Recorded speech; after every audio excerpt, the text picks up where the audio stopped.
ulan di kancam mari akabin bah ngoca engkok sanla akabin oleh sebulan mak paring retin mak bah keluar kape hah ini gini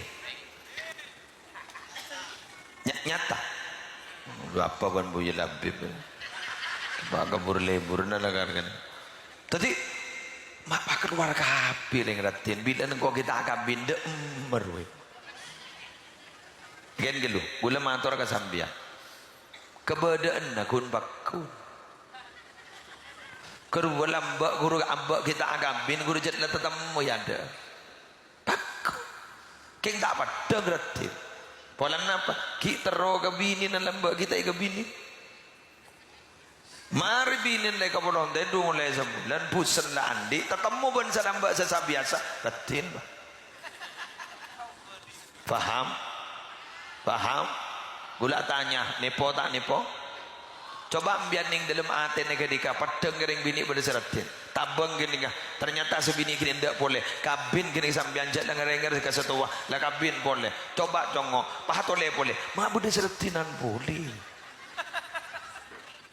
mata ulur tak bisa betul mata ulur loh orang sehebat kak dito para rabu minabi orang sebisa mengendalikan nafsu al-qayyisu mandana nafsahu wa amila lima ba'dal maut kanjeng nabi ada bu al-qayyisu mandana nafsahu wa amila lima ba'dal maut orang cerdas itu orang yang dapat mengendalikan hawa nafsunya wa amila lima ba'dal maut dan selalu pok nompo amal sehingga bayi sango marina mate itu cerdas. Jadi cerdas itu bukan orang yang mendapatkan penghargaan, bukan. Orang cerdas itu karirnya orang yang hebat, bukan. Tapi orang yang cerdas kak dito meteor debu dari Gusti Kanjeng Nabi setak pernah lopot, setak pernah lecek karena Kanjeng Nabi napa seega debu beni oleh nafsu tapi semata-mata wa ma yantiqu anil hawa in huwa illa wahyu yuha seega debu Kanjeng Nabi itu adalah wahyu. Apa menurut beliau? Cerdas itu bukan S1, S2, S3 profesor, tapi cerdas itu orang yang dapat mengendalikan hawa nafsunya.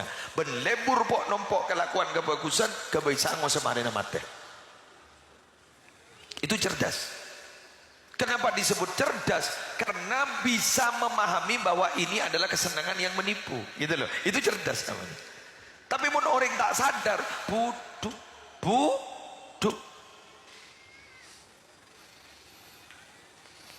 Alhamdulillah.